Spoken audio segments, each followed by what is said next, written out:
Recording in progress.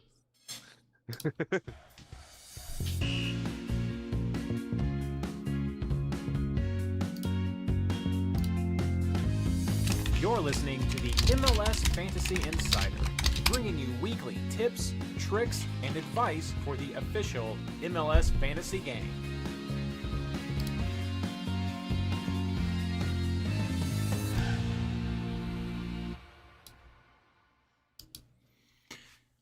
Hello everyone, and welcome to the MLS Fantasy Insider. So happy to have you all with us tonight. Got a little head start on the social, so it is out there on the Twitter X universe, so please feel free to do that. Also out there on Blue Sky, so whatever platform you are on, please feel free to like and share and send that out. The keyboard effect is fire. Keyboard effect, I have a soft type keyboard, so I hope you haven't heard anything. I don't even know if I've typed yet.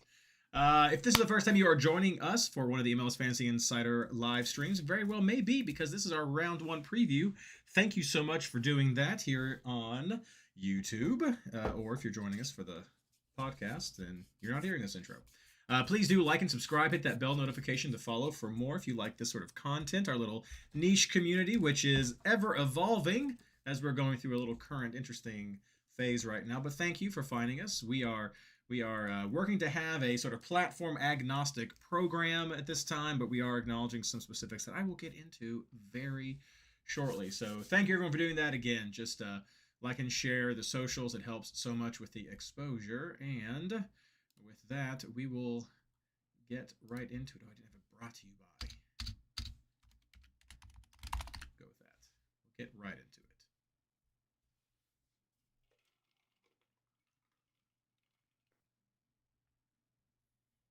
Hello and welcome to the MLS Fantasy Insider, our preview of round one of the 2026 MLS Fantasy season. This episode is brought to you by our amazing fantasy community. We've been through a lot lately, but still love you guys and are so happy that you are all here.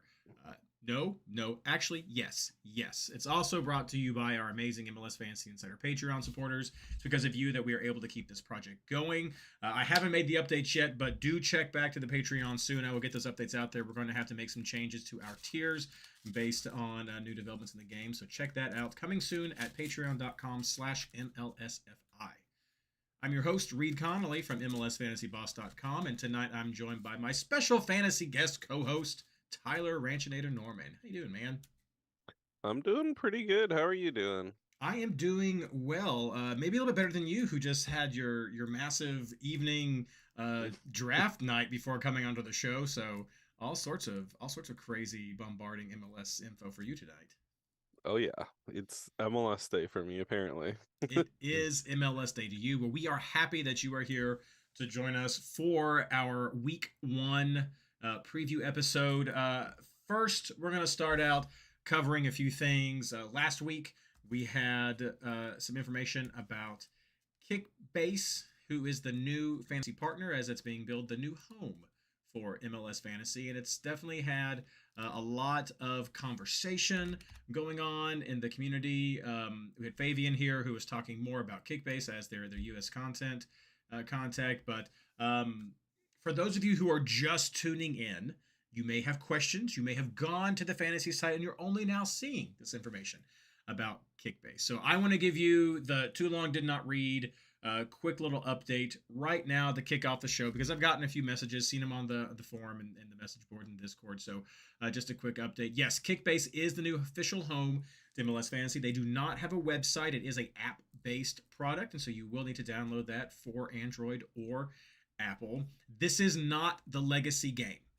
Let me be just very blunt and straight up about that. Kickbase is not the legacy game. There are some key differences, and I'm going to share those with you right now. Some things that you'll notice as soon as you get into the game, which you can integrate with your MLS login, which that's awesome. So definitely try that. But there are two different game formats when you get to the MLS section. Historically, Kickbase started out with Germany, expanded to the Spanish leagues, and now they're here with MLS, and so you'll see some of those offerings as well. But for the MLS, they have two modes. One is called Arena, and the other is called Rush. And so when you go to the Arena mode, that's going to be the most similar product that you'll see to the legacy game. It's still different, but it's going to be the most similar thing that you will see. One of the key differences in this is at the very beginning with how you create a league, and it's customizable. And so when we're going through the show, when we're talking about picks, some things may not apply to those of you playing Kickbase. Some of them may be spot on, but there's a level of variability to the leagues that lets you design it how you want to for your friend group. And you can see, so something like you can customize from having only 6 players or 11 players. You can have your budget ranging from 150 million to 350 million. It's important to note that that budget is static. It will not increase or decrease throughout the season, but player prices will. When you're making a league, you're limited to 18 players in that league. When I say players, I mean more traditionally, I'd usually say managers. So actual real people playing the game. You're limited to 18 managers within that league, which is smaller than what we had before. The max if the legacy game was 200, and so we've seen that there, or maybe more with some of the leagues, but 18 max here. You're able to join up to 6 leagues total. That's some of the league stuff. Now, other bits and details about the game. I already mentioned you could have 6 or 11 men. The leagues I've been creating, you can also have a slider that sets how many maximum players you can have per team. So you could have a league where you could have 11 players all from the same team if you wanted. The leagues that I have been creating, I've been trying to mirror as close to the legacy game as possible. And so I've been going with an 11-man roster, a $350 million budget, and I've limited them to 3 players per team. You also have the ability to choose to have your scores be from all of the games of this season or just the top 5. And I'm going with all of them and not the top 5 right there. You may have picked up that I keep saying 6 or 11. You're saying, Reid, what about my bench? There is no bench. That's another difference that we have. So there's no bench. There are no rolling lockouts. And so that's something that I know a lot of people have had a pain point, and we have been very vocal ourselves with escalating that to the Kickbase connections that we've been able to make so far. But yes, no bench, rolling lockouts, and it is only supported through the app. As I said, no desktop application for it, and so you have to go through the Kickbase app.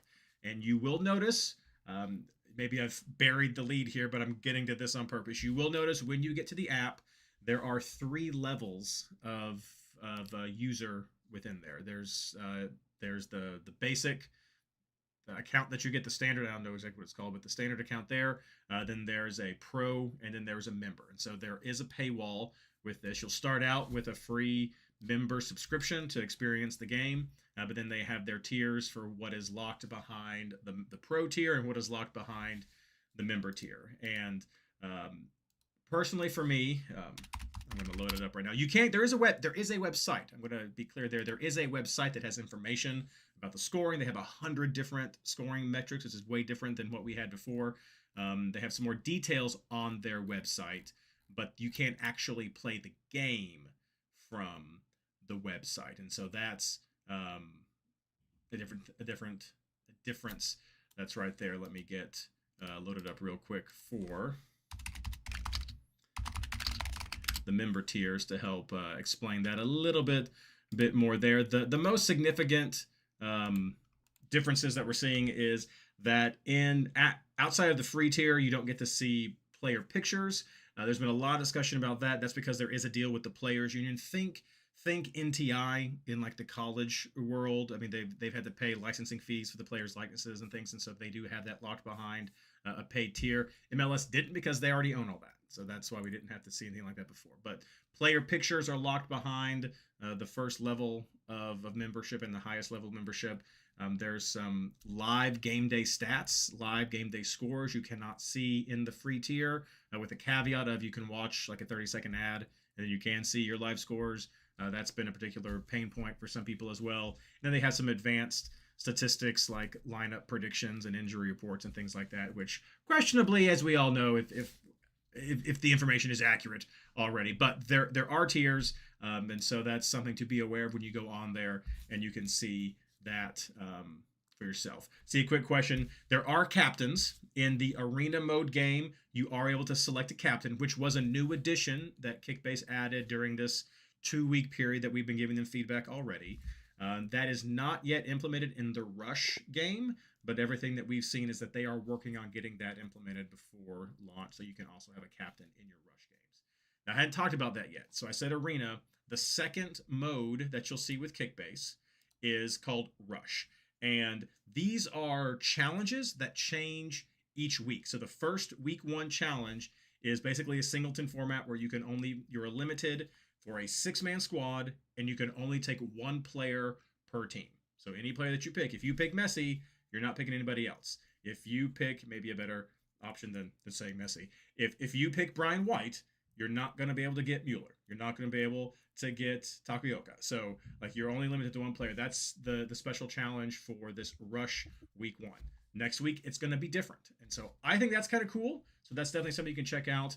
There is not a natural overall table, but through some of the feedback we've given, Kickbase has created a season-long Rush game where you can join. That's limited to a $250 million budget, not the $350 like I'm doing with my leagues, but that will be a season-long Rush game where you can sort of have a simulated overall table. People do have to opt into it though, so that is something that's a little different there.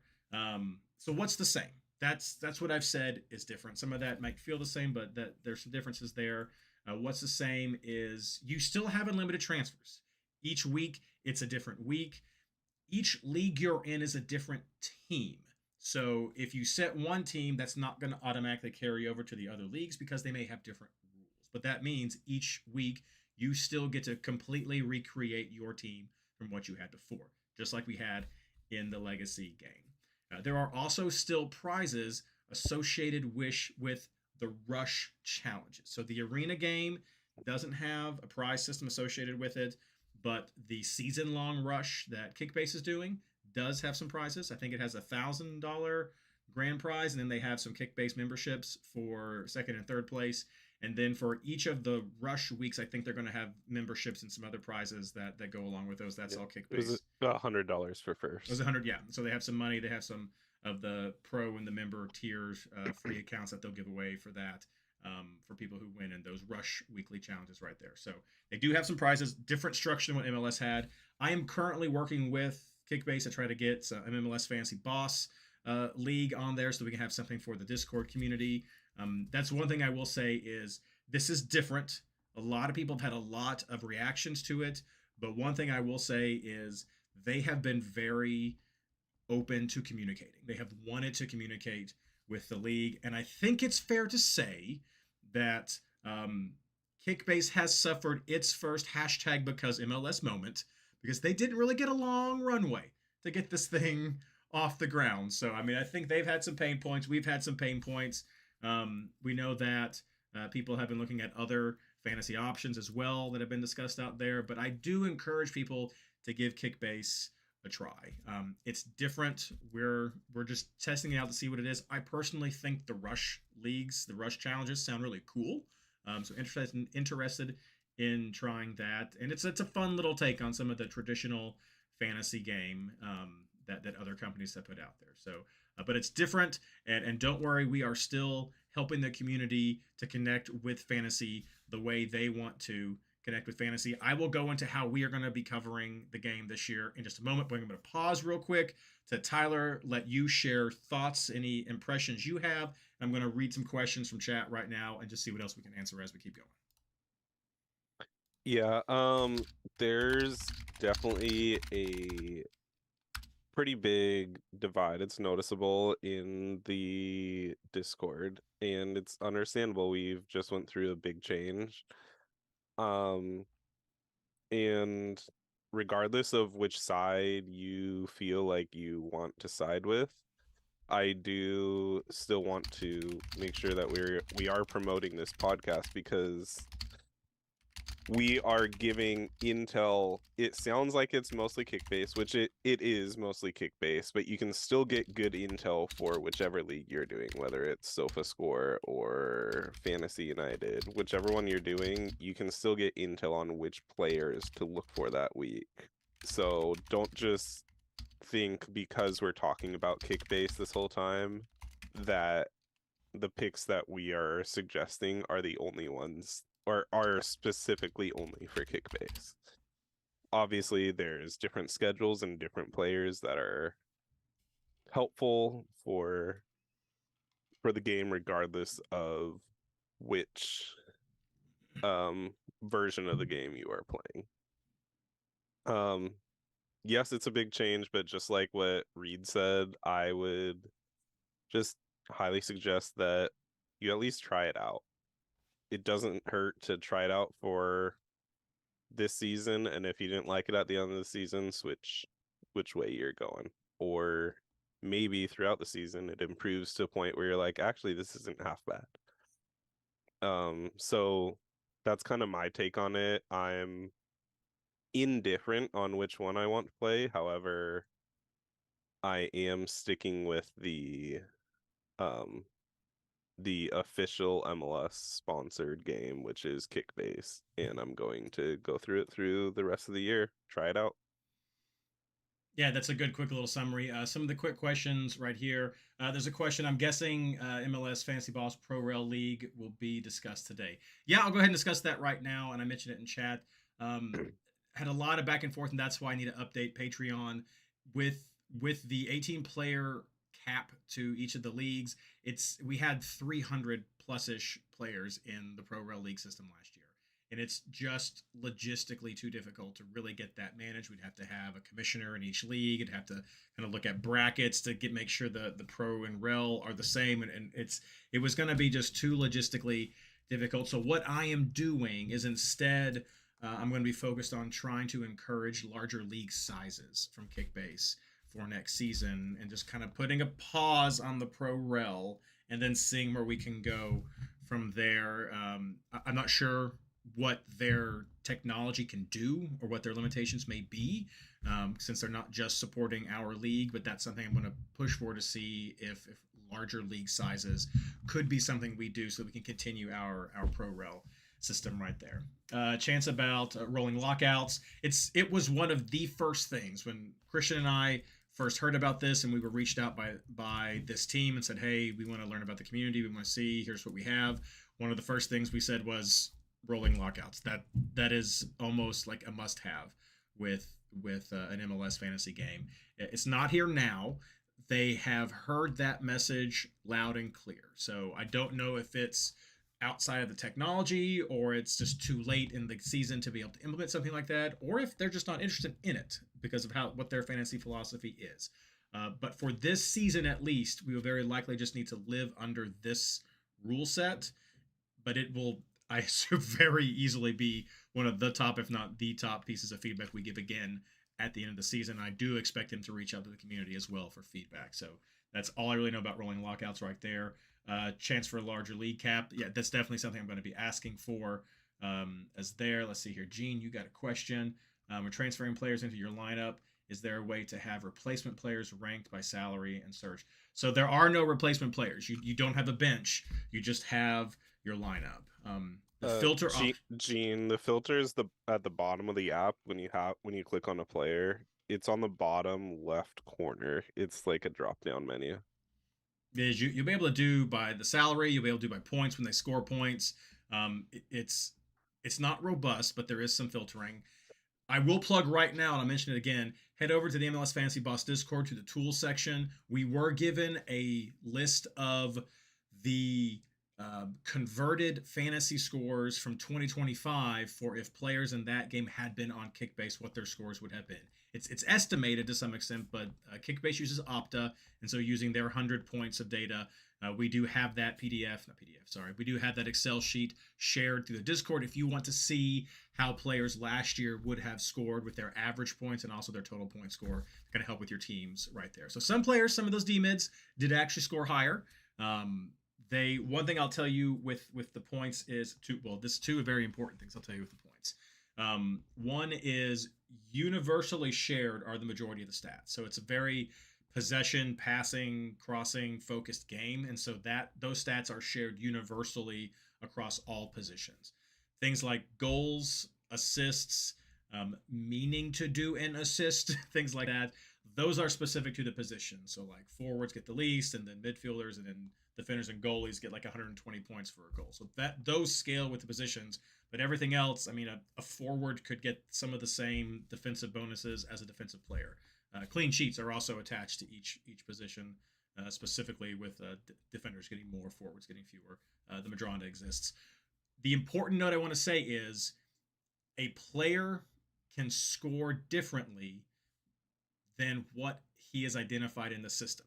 What do I mean? OOP has basically been flipped on its head. So if you had a defender who is playing as a forward, he will be scored as if he is a forward instead of a defender if he scores a goal, which means he won't. I think a defender gets like 100 points if they score a goal. A forward gets 80. So he will get fewer because that is how he is playing tactically on the field, regardless of how he is categorized in the game. That is how we understand it. It's a pain point for me, but that's how we understand it. To what I understand, it's not necessarily that it's like that defender pushed up for a corner and he scored because he's at the top of the box. Right. It's only if in the formation lineup or they're like in a position. Like, for example, Sealy last season, he was a defender, but he was lined up as a winger or a striker. He would be getting points as if he was that. Right. And of course, it also works for subs if you are a defender subbing in a different spot. And I'll use Kubo as the example, just the jack of all trades there. You see him back there. He would come in at various positions. So even though he was listed as a forward in the game, if he started as a defender coming in due to some injuries, that's how he would be scored. And again, that's what I wanted to emphasize first. There are some points that are universally applicable to the players regardless of position. But things like goals, assists, clean sheet, those are tied to the position. And what we've been told is that's something that's fed to them from Opta, that Opta determines this person has lined up as a forward. This is what their feedback was as a forward. That's what we've been told, but that's an important thing. So basically, OOP has been flipped on its head. You would like to find a forward playing as a defender or as a midfielder because they will score more points for a goal, assuming that they're still able to get into the action and maybe even have some additional opportunities for some more passing or other bonuses than they might at a forward. So things like playing down, I guess how I said playing down is more advantageous than playing up in many cases. So an example of that is like Bongi Pongwane. He's currently classified as a forward, but there's times where he gets put in as a right back. So that's an important one we wanted to mention right there. Seeing some questions. I want to go real quick to answer the primary thing. How will this impact our coverage? What can you expect from the MLS Fantasy Insider this season? And we're still going to be making content. I know I've seen at least one content creator who's taken the year off to kind of see how things settle, but we are still going to be providing content for the community. And I think it's easiest if you think of the MLS Fantasy Boss network as like three parts of a whole. And so for the MLS Fantasy Insider podcast, it just like is in the intro, that has always been in the intro, we are going to continue to focus on providing tips and tricks for the official MLS fantasy game. So we are supporting Kickbase through the show primarily in how we're talking about fantasy. That being said, we are trying to take a general platform agnostic approach to how we're giving tips for this, because as I was telling Tyler before the show, a good fantasy player is a good fantasy player. A good matchup is a good matchup. And that's how we've always handled our pick section of the show. We may have mentioned, oh, this is a good value, or this person might be able to gain some value for your team budget. Those are kind of extras. But we've always talked about, here's a bunch of defenders I'm looking at. Here's a bunch of forwards I'm looking at. I like this matchup for these keepers. These are the ones I'm targeting. So that kind of general advice we feel is applicable across platforms and across the way people want to play. And so that's going to be there, but we will be talking about the weekly rushes. We will be talking about offers. Like right now, Kickbase is running a promotion where you can get into a league with actual players. And so we'll let you know about those things, since we've always focused on supporting the official fantasy game with this podcast. Now, part 2, the MLS Fantasy Boss website will continue to have a blend of content with our articles. Most of them will be supporting the official game like we've done before, but you're going to see things like Tyler's article is going to be a mixture of the various. You say that, Tyler. It's your article. Yeah. So for the differentials article, we're going to have two of our three players picking specifically kickbase suggestions, and then Matt is going to be giving suggestions for Fantasy United FUTD. And if anybody is wanting to join us, we would love to have someone coming in and giving suggestions for SofaScore. So if you think that's something that you want to do, feel free to shoot me a message on Discord. I am Ranchinator on there. Yeah, and that's the other thing too. You can of course come in to help join Team Ranchinator, but also the MLS Fantasy Boss website has always welcomed guest contributors. So if people want to throw up some content, we will take a look at it. We got Wojo here who helped us with content. We will take a look at it to make sure it's not like inflammatory. But if someone wants to publish and have some content go out there, we're happy to have a platform to have that be an outlet for people who find it interesting. So that's how the site is. That's how the podcast is. The MLS Fantasy Boss Discord has never been solely about my content, and it will continue to be a place that supports the broader MLS fantasy community. That was the same thing when I started the Reddit community, and that's the same thing when Older Golder and Christian and other people started the MLS Fantasy Boss Discord. It is a place for fantasy fans to come together and have fellowship and have camaraderie and just talk about the beautiful game. We've created separate channels to help keep the conversation focused on the platform that you want, just to keep confusion down. But we want it to be productive. We want it to be helpful, and we want to continue to be a place where everyone can come talk about fantasy. So we have our general thread for just general soccer chit chat. We have a new like match day live thread to talk about the games as they're going on. Then we have the separate threads where you'll see some of that information there, where you can put rate my teams and leagues and things like that. So that's how it is with the three platforms. That's how we're approaching content this season. We're experiencing it with you all as well. We are mostly, well, I'll speak for myself. I am mostly very happy with the communication that Kickbase has done with the community. We, especially in the waning, I mean, since people like James and Ben left MLS, we saw very little outreach from MLS to our community for feedback or just for any kind of communication back and forth. And Kickbase has been doing that. They've been reaching out. They have their own Discord where they help with technical problems and things like that as well. They've come to the MLS Fantasy Boss Discord where they've been chatting with people and trying to figure things out. So we've been pleased with that communication. We hope that everyone at least gives it a try. We know that people in our team are playing different platforms as well to see how things are. But I do hope that people give Kickbase a try, see what they think. Maybe you're like me and it's really the rushes that you like, because I think that's fun. It feels like the old theme teams that Older Goaler used to run with our own community when we do. Now, they may not have only players with facial hair can be on your team, so we'll see what they do with their themes. But I do hope people give it a try and go out there and experience it. We'll have some more leagues to post soon out there, but that's what we know. That's how we're approaching it, and we hope that you're along for the ride. Tyler, is there anything else that you'd like to add? No, I think you covered it pretty well on exactly what our coverage is going to look like. Excellent. Well, we're happy to have you guys around for this weird 2026, and so I hope that has some clarity for people who didn't know what was going on with us, who didn't know what was going on with the community, and if you're again just kind of coming back into it after waking up for your hibernation, that it gives you a little bit of clarity as to what is going on. So that's the long, too long didn't read. I hope it was short enough that you listened to it. But if you don't care about that because you already know, don't worry, because coming up next, we're going to give you the quick rundown for week 1 of MLS Fantasy and talk about the players that we are interested in targeting going in to this weekend. So stay with us. We'll be right back.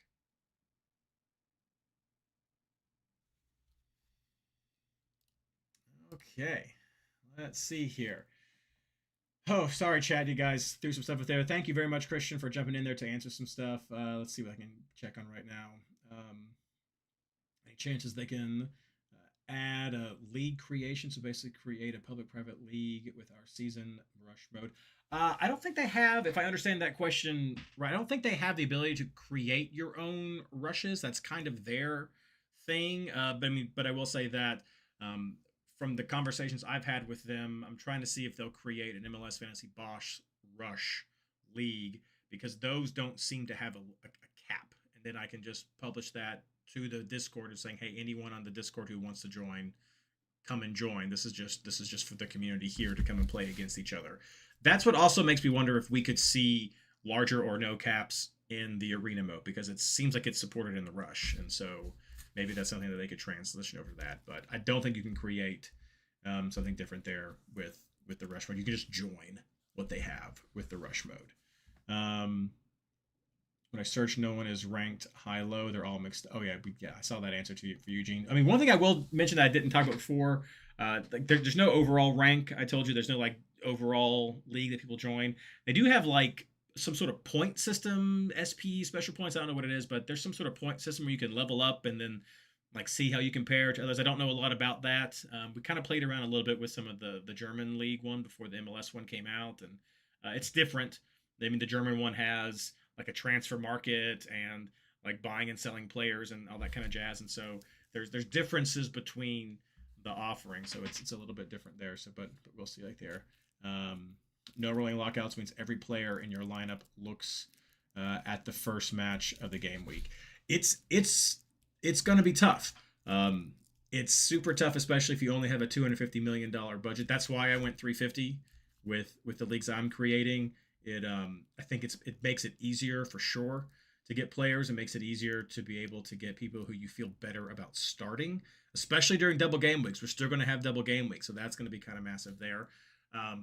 But ultimately for me, the philosophy that I have with fantasy is one, and this is not in the game. One, I think it's fun to watch your budget grow and impact through the leagues. That's a fun thing for me, not necessarily just value building, but seeing people do well and that reflecting in your team budget. Like I think is fun.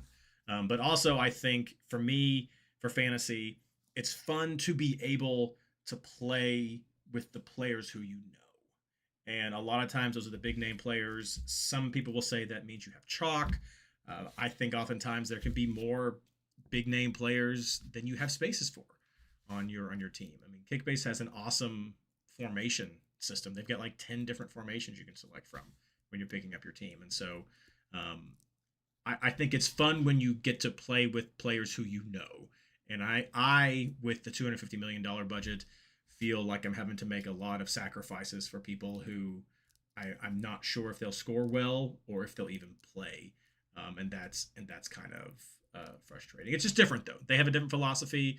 I mean, you could easily say, well, Reid, that's what makes it challenging. You have to dig, you have to know, you have to find the diamond in the rough, you have to get the differentials. Like, I get it. I totally get it. It's not my philosophy and approach to it, but it's not wrong.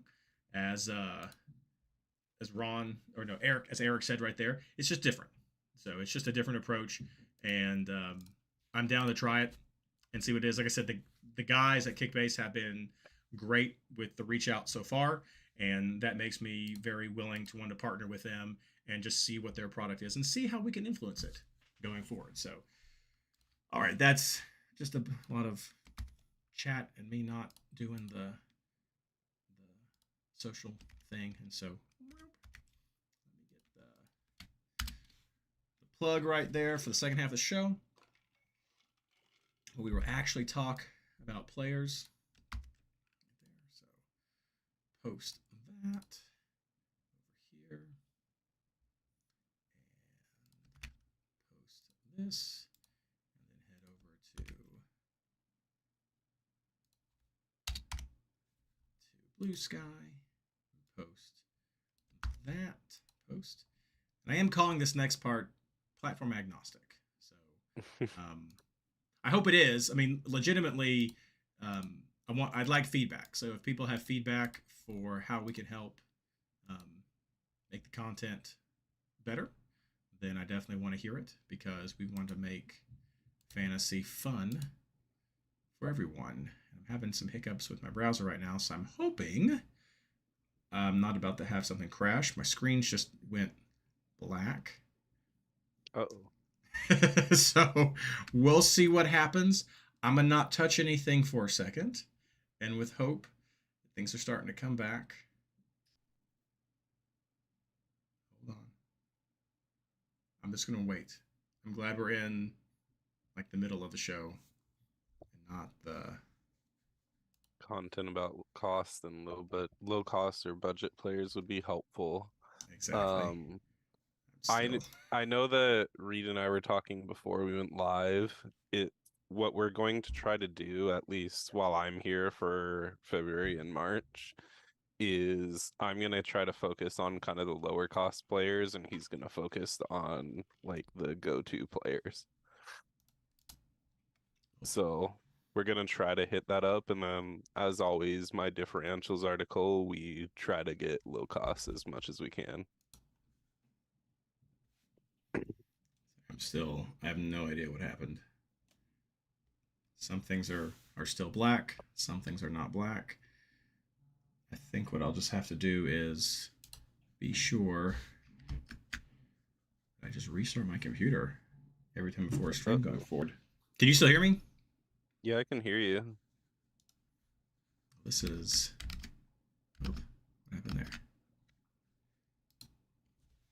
there? Here, let me do a backup. This is... So this is gonna be interesting. We can do radio. Well, no, we can see. So I've got a laptop here that I'm going to. I can see you too. You can see me? Okay, so you can see me. I can see you, but the stream cannot. The stream cannot see me. Can the stream hear me? Yes, the stream can hear you. Okay, the stream can hear me. Tyler can see me. I don't know what's happening, but I'm not going to touch anything because it is still working. So I have my rundown here. We're just going to go and see what happens, and I don't know. I'll figure it out, but we're keeping going. So here we go. Socials out there. Please like and retweet.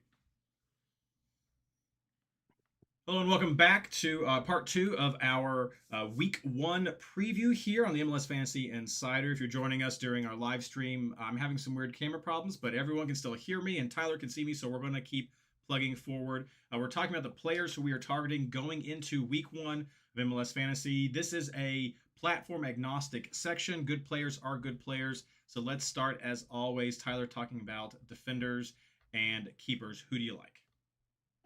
Hey, I actually want to bring up something before we jump in. Just some like blanket injuries of kind of bigger names or impactful names on teams. That's fair. I probably should have started with the whole little breakdown of the week too. You're good. Messi is like questionable for the first game. Came out with a knee injury while doing preseason. I'm sure everybody and their mother has already seen that, so don't really need to cover him as much. Some other big names though, Pep Biel is getting his minutes managed, says that he should be available but with limited minutes. Owen Wolf is out. Quinn Sullivan tore his ACL at the end of last season, so he's out most of this season. David DaCosta for Portland got shoulder surgery in the offseason, and he's still out. Ryan Gauld is expected to return in April. Matt Miazga, he had a knee injury, and he missed most of the preseason, or all of preseason, just kind of to get him healed up a bit.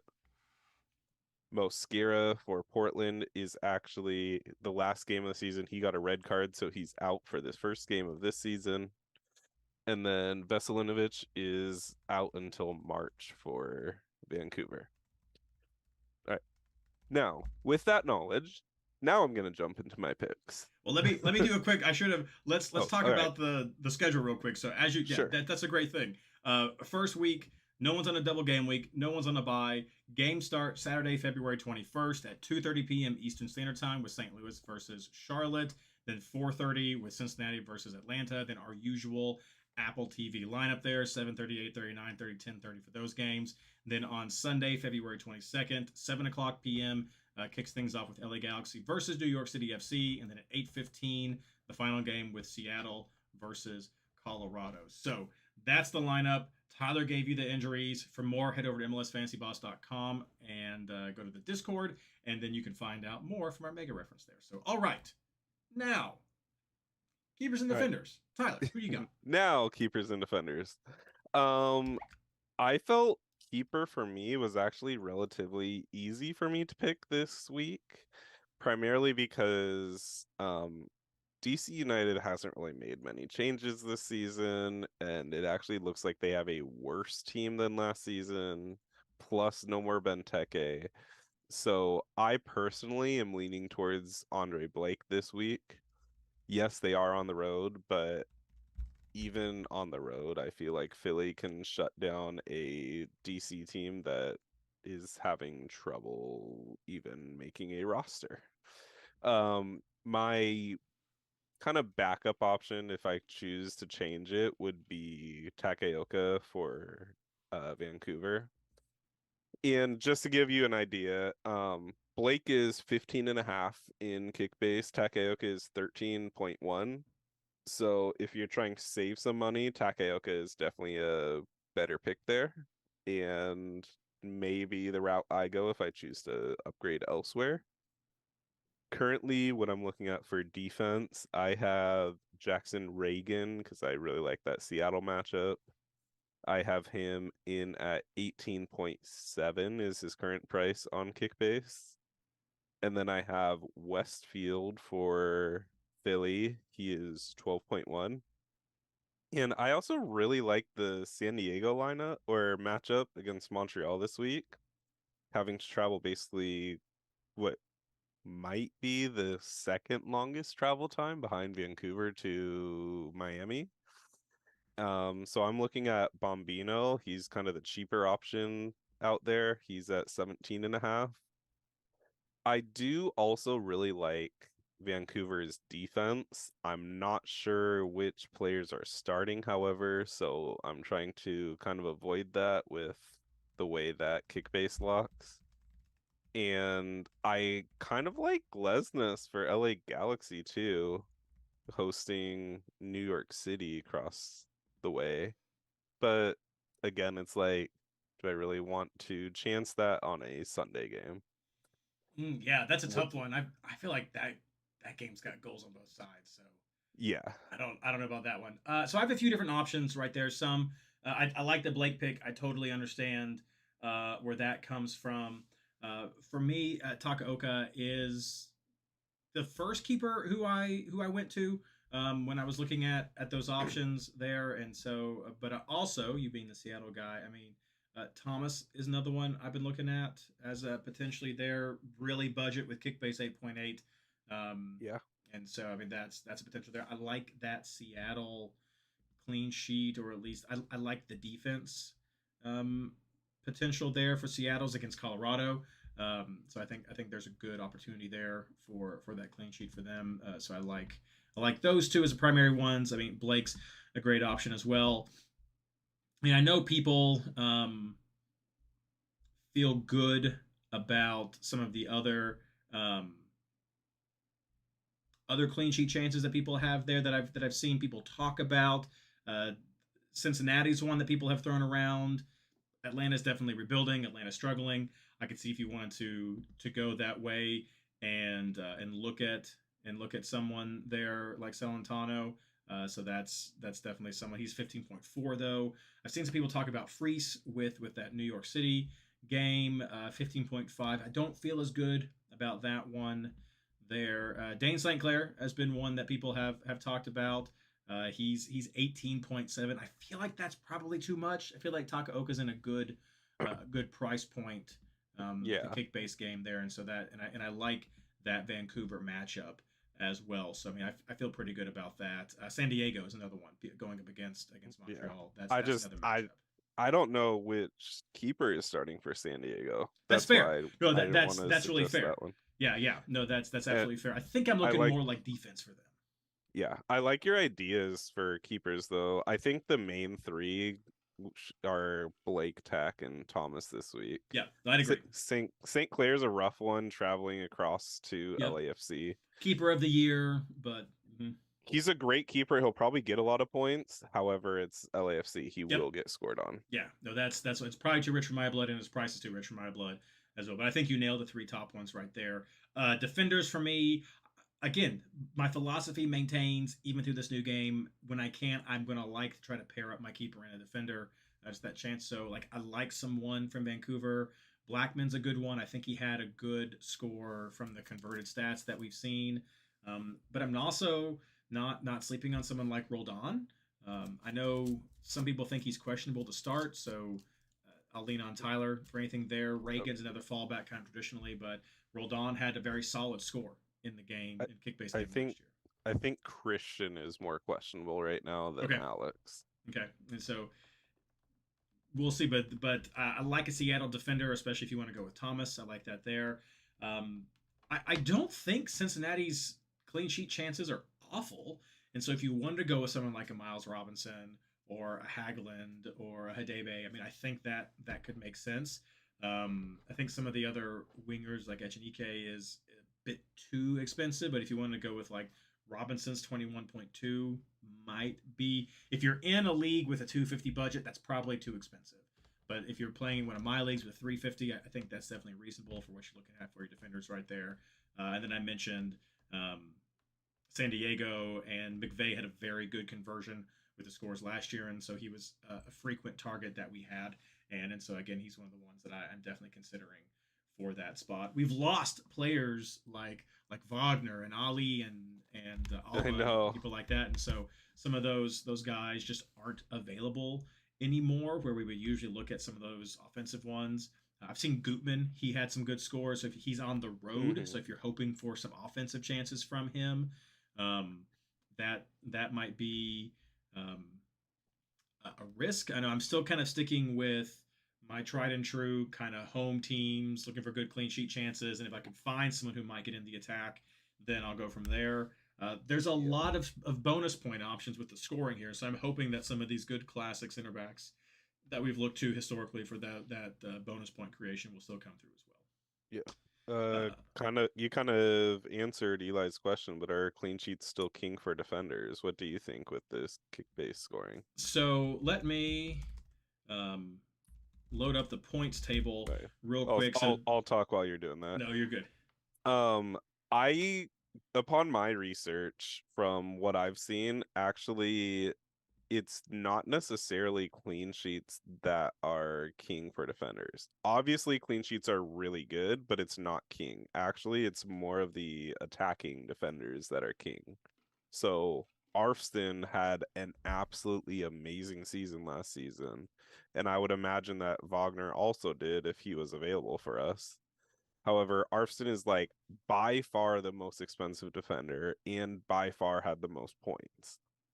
On top of that, there's quite a few center backs that just have a good aerial presence that are getting quite a bit of bonus points. So that's another thing to look at for defenders. Here's the pitch I'm going to make for some of those big center backs. Like when I start going through the points table and I look through here, like there's deflected assist. That's a stat people can get scored on. We have important tackle bonus. We have shot blocked inside the box. We have ball intercepted. We have clearances inside the box. Contests won, duels won, and so shot blocked outside the box. So there's aerials won. There's some things that intercepted passes. So there's I think opportunities for some of those bonus points there. It reminds me of early legacy MLS fantasy. When I say that, I mean like early 2010s when clearances, blocks, interceptions, recoveries were all separate stats. And so defenders that were getting those individual point thresholds were adding up. And then we combined CBI into its own thing. And so some people it made it easier, some people made it harder. But I see a lot of success, a lot of opportunities for defenders to get some bonus points. And let me stress, this is an area where if you go to their points table, it's called general. And so any player can earn these points. As far as clean sheets, a defender gets 3 points for a clean sheet. A midfielder gets 2 points for a clean sheet. A forward gets 1 point for a clean sheet. So it's all, and that's shared. Every 10 minutes, by the way. Correct. And so we have that in there. So it's it's a different system with how they're going, but some of those general bonus points, I think I see as potentially beneficial for the those center backs, but we'll see what happens right there. Ask the chat to see what they're looking at here. Let's go real quick. I know this is tough to figure out. First game, new system. Going through dominant CBs and attacking guys. Yeah, that's what Eli was looking at right there. Let's see here. Yeah, nobody else really added in anymore. But so yeah, I think that's a great way to be looking at it. I think you nailed at least those three keepers for sure, Tyler. Yeah. Let's move on to midfielders. Who do you like? Kind of on the cheaper side of things. I mean, kind of a mix of cheaper and not as cheap. I really like Rusnak this week. He's been pretty solid in the preseason.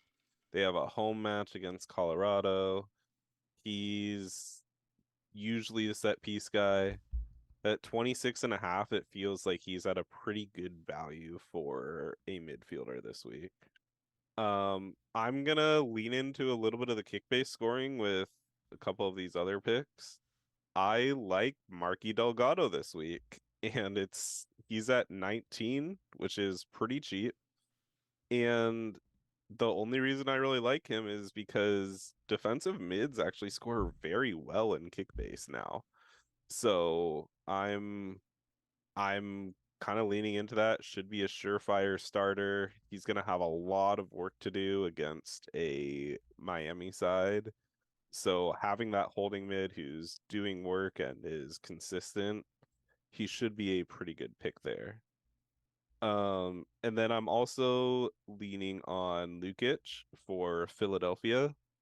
He is another defensive mid. However, with the absence of a dominant midfield like Philly is used to, Lukic is going to have to do quite a bit. Plus, he gets into the attack a lot. He's currently at 21.4 in the game. And with DC not really being a super strong team, I feel like he will need to step up and play a provider role. And then my last midfielder that I'm looking at this week is Marco Reus for LA Galaxy. Just all around great player. Not much has changed with the LA team, and now he has actually Klaus to feed to up front. So they have a true DP10 basically that didn't sign as a DP. So yeah, that's kind of my other choice there. I've been stuck on this all week with these four guys. I just don't know what else I want to do with these guys. No, I think that's What do you fair. got? No, so for me, definitely some similar names. I like that Vancouver match. Like I said, of what we saw before. I liked Takaoka because of the Vancouver match, and easily I'm also liking the offensive options against Real Salt Lake. So like I think depending on what budget you're working with, Mueller at 43.7, I think is a good shout right there. But also, as we saw last year, Berhalter could be a nice little, slightly cheaper 32 million alternative if you wanted to go with someone in the attack right there at the midfield. Rusnak also added him to the team. Royce also added him to the team. Here's another name I'm going to go ahead and butcher for the first time this year. So, Tverskov with Pretty close, yeah. Thanks. What's the? There we go. Verskov. There we go. Tverskov. Close enough. Close enough. Thank you so much. There was San Diego, 33.9. I think some good options there. And Evander, I do like Evander, 42.5. He's definitely bigger. I don't have a lot of faith in Atlanta still. With it needs to have the retool. See what we get, and go from there. I mean, other names that could easily I could see what you want to do. The Nashville New England game. I think is one where you could look at there, like Heel is still going to be the focal point there. Mukhtar is going to be a focus point there. Like I think there's opportunities in both of those games. Orlando and Red Bull. I mean, Ojeda is there. We've got Forsberg who's there now by himself with Morgan gone, and so I I mean, he was very boomer bust though in that last season. So I don't know what that is, but I could definitely see someone leaning in to that Yeah. game to go with that. The Austin Minnesota game is interesting for me. I know Austin's retooled some things, Minnesota's changed some things. Um, I'm not sure. Oh, we forgot with Nashville there. Well, I guess he's a forward, so never mind. We'll get to that in a second. I Houston's was, another one. Jack McGlynn is a pretty good pick this week. yeah, and so the you could maybe look to Columbus um, as kind of a maybe a sleeper with this. Like I think Shambost had some It good. would be Gazdag, I think, would be the main guy He could be there. one, but I mean they had some good point production there as well last year. So I mean they've got some guys. Look at some of the projected. I mean Kickbase has an article about set piece takers, and so you can check that out and see some of those names that are on that list. But Yeah. I think there's some things that really jump out. Another very cheap midfielder that you could keep an eye on is Jonathan Osorio. He's only 11.2. You know, Christian made a very good point. Forgot to mention this in the beginning we talked about there, but there are some CCC teams that have fixtures 2 days after their MLS match, so there is some congestion that there could be. Bogush, yeah, Ojeda. There is some congestion that could happen. Be ready for rotations. We'll still go with hashtag because MLS. We'll be nice and not roll out the hashtag because Kickbase yet, but we'll see what happens with that. But we'll go with because MLS. So I mean, see Triantis is also a good pick. That's kind of like in the Minnesota. mini guy. He's a good D mid, getting up a bunch of points. Yeah, I mean, there's definitely I can definitely see arguments for me with this. For me, it comes down to I like that matchup with Vancouver versus RSL. I think that's going to be good for them, and I like the Mueller option there. I like the Seattle matchup against Colorado, and so Rusnak is just an easy go-to right there. I like it. I think there's going to be goals on both sides with LA Galaxy and New York City, and so that's why Royce stands out to me. He's one that I could go either way with, though. I mean, like, sure, if you wanted to talk, he's 26.2, so he's got a pretty good price for what it seems to be with I this. see someone also suggested Maxi Morales. Maxi. I should probably be most honest and maybe he's say 19.2. That's really good. Yeah. Evander is probably the one I should think about the most. That was one going in because I'm kind of thinking about Atlanta from last year.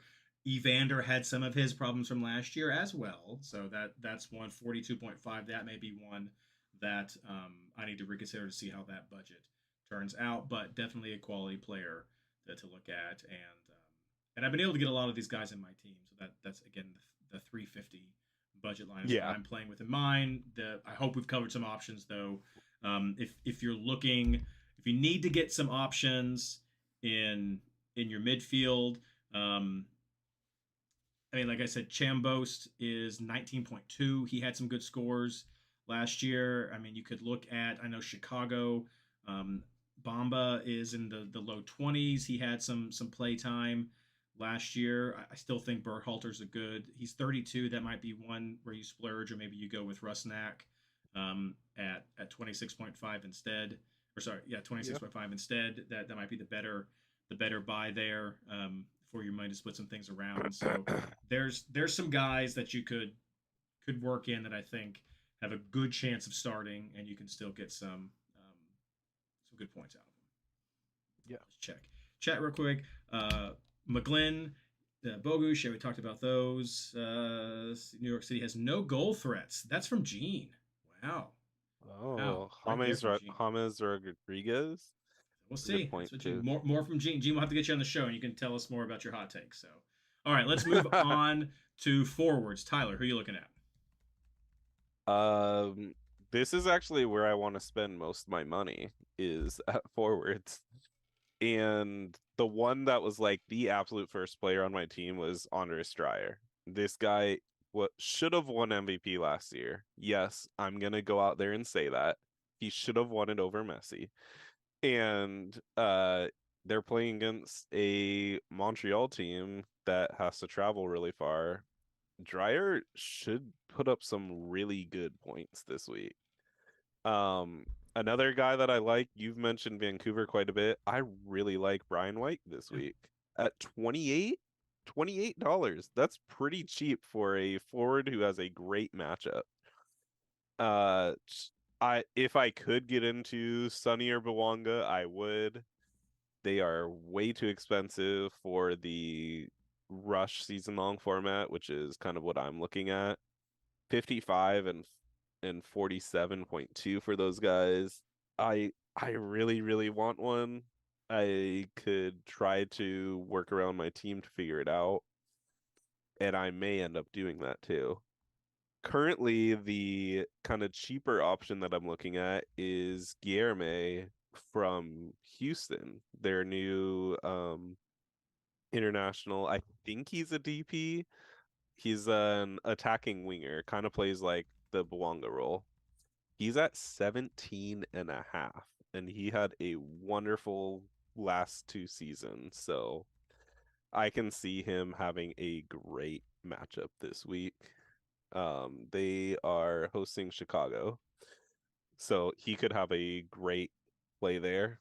Another player that I've been thinking of quite a bit, but not sure if I want him, is Denke for Cincy. Just kind of depends how things work out.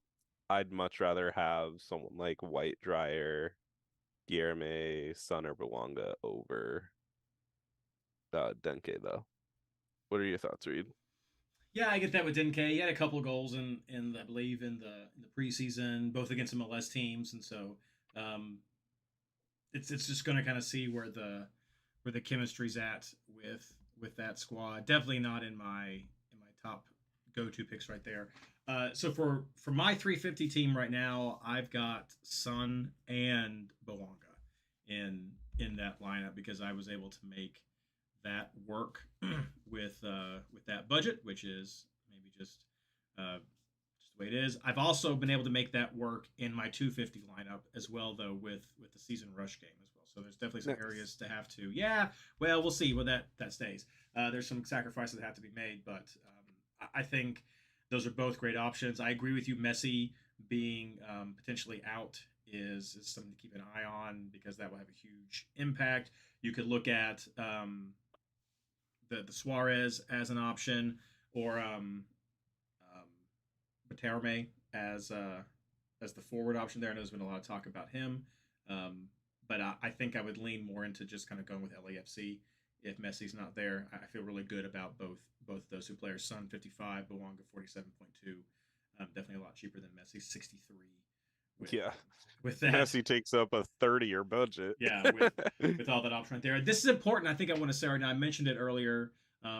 Kickbase has 10 different lineup options that you can select, which is awesome. It's definitely an awesome part of the game. And so I've got a 4-4-2 right now. You could easily switch this to have a 3-4-3. You could easily switch this to have a 3-5-1 if you wanted to really just go all out with midfielders and just go with a single forward up top. And so you've got a lot of options to how you customize your team with the Kickbase. I'm currently system, in a 3-4-3. Yeah, that I'm in 4-4-2 right now because like I feel like the beginning of the season, maybe some people are still kind of shaking off the preseason, shaking off the off season, kind of getting chemistry together. May be a bit more on the defensive side or conservative side as we get things in gear, and so that's why I didn't want to lean full into like 5 defenders, but that was kind of me splitting. I'm also debating switching to a 4-2-4, so only 2 midfielders and 4 forwards. You've got all kinds of options there. That's a really cool strategic element. Other names you mentioned, Dryer, definitely. Denke, I think on the fringes right there. White, another one that's good. I think Musa is one that I've seen people throw in there. I can definitely understand looking at that Dallas matchup against Toronto. Not sure what to expect from Toronto this year. We know how awful they were previously. What do you think about Morris? He's playing well. Right now he's kind of playing like the primary forward that also peels off, while Asaze de Rosario was playing with him in preseason up top there.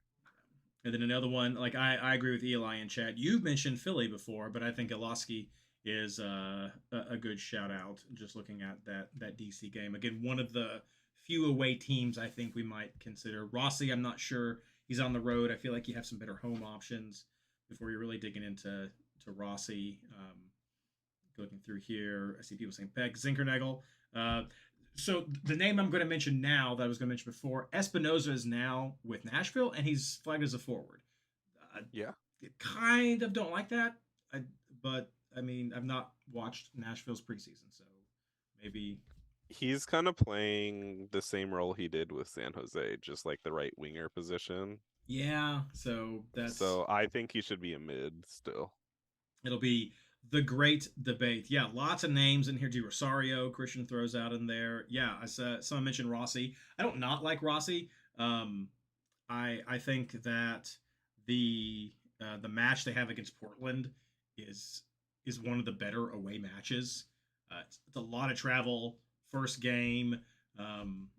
I think when you're going through and you're looking at people like Sun, you're looking at people like Surridge, you're looking at people like White, Bawanga. Like there's Dryer. You have a lot of good forward options. L.A., Seattle that I would put ahead of Rossi because of that away travel.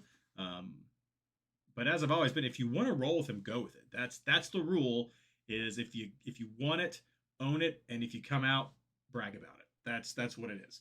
So that's always kind of been how we approach those things. But that's why I don't really have Rossi up as high. But I get it. I get it. I just think those other guys are better. Okay, and finally, as we said, Kickbase did roll out captains. It should be expanding. I know the other games have captains, so we're going to finish with this quick segment of who is your captain, Tyler? I'm thinking probably Dryer this week. Okay, I'm going with Sun. I mean, I feel I like that game with Sonny. It's going to be a tough match coming out there. But for me, I don't know if it's always Captain Sun, Gene, but I like him, and so that's who I'm playing. I'll give you the captain to this week. I just don't know what to think of the LAFC Miami. It really depends if Messi does end up playing in that game, how that is going to be. Is it going to be like do you a pivot to 5-4 Messi and game? add him and make him the captain? No, because I can't really pivot with the locked rollouts. But I just, is it going to be like a 5-4 game, or is it going to be a midfield fight and then figure out what happens on defense, especially since Miami just picked up goalkeeper of the year? Is he going to shut down Sonny? There we go. All right, and we're going to wrap everything up. This week's Kickbase Rush Challenge is essentially a singleton game for MLS Fantasy. So what you are doing with the Rush this week is, if I can get the show challenge profile, so you get to have a 250 million budget. You can only pick 6 players, and you are limited to 1 player per club, and you are restricted to the formation of a 1-2-2 with that. Yep. Or alternatively, you could convert that to a 2-1-2 or a 2-2-1. So like it's just this combination of 2 and 1, one and the other. Those are your only combinations. So Tyler, how are you approaching this rush? Yeah. Honestly, my goalkeeper is going to be the thing that really determines the rest of my roster, which is primarily why I'm leaning towards Blake as my goalie instead of Takaoka. Okay. Because if I take Takaoka, it locks me out of all of the Vancouver guys. Whereas if I take Blake, I don't really see another Philly guy that I feel like I necessarily need to take. That's fair. I took a similar approach. Yeah, so Blake is my goalkeeper for that. For defense, I'm leaning towards Reagan as my defender. There are other options. I might look at someone like Arfston, but I think Reagan is probably a safe bet there. My midfield, Heel is kind of like my lock on midfield. I actually really like his matchup, and I looking at his kick base scores, it seems like he scores very well. And then I'm kind of between either a Vander or Mueller Okay. on that other midfield pick. My forwards, probably the most obvious ones, I have Dryer and Sun up top. Obviously, I would love to have Messi up top, but I don't know if he will be available, so I'm just going to run with Dryer and Sunny. Yeah, you give me some stuff to think about right here. So I did the same thing, and I wanted to have a Vancouver attacker, and so that took Takaoka out. I wasn't really looking at Blake with Philly, though your DC angle does appeal to me. But I went with Celentano in there, Okay. just kind of feeling a little bit high about that game against Atlanta, but trying to keep my homerism in check. See what I think there.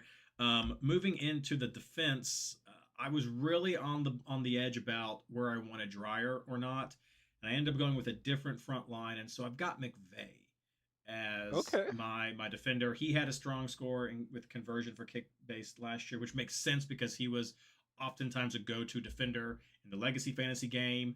A center back, had some offensive ability to him, had some good bonus point production. So McVay is who I slotted right there. I'm running the 1-2-2, and so everything else is double. Midfield, I'm still not necessarily satisfied with, but I have Risnock and Mueller right now. I like the Seattle Gotcha. game. I like the Vancouver game, and so that's where I settled right there. Up top, the easiest one was Sun right there, and then I'm think this is the second forward that I'm not as sure about. Like if I want to have a Miami forward, or if I want to have that be White and then switch up the Mueller option right there, or if I want to go with Dryer and have to switch up my defender. So that's where I'm still trying to figure out what I like best with that forward spot. But I know I definitely want two forwards. I know I definitely want two midfielders. I'm gonna run with that 1-2-2 formation, and that's where my head is right now. Gotcha. So yeah, see a few people engaging in chat with theirs. Yeah, so yeah, Dryer's popular, Evander, Arfston, Blackman, Kalina, like yeah, definitely right there. Ojeda, Mukhtar, I could definitely see those as being a couple of midfielder options. So it's already, I love that. Ron has already made dinner reservations to spend his $100 prize. So there you go. Come beat Ron. That's a combination.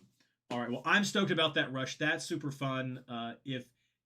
If by some chance we get asked to pick the rush format, I will definitely be polling the community so that we can figure out what we would want to see. I mean, it may end up just being that we want to see some sort of MLS Fantasy Boss Derby, MLS Fantasy Insider Derby, and say like you're limited to only players from Cincinnati, Seattle, and Minnesota, and there you go. And that's the MLSFI kick base rush challenge is if I had to pick it. But maybe we'll poll the community and see if we get a chance. Let's make that happen and see if that'd be kind of fun.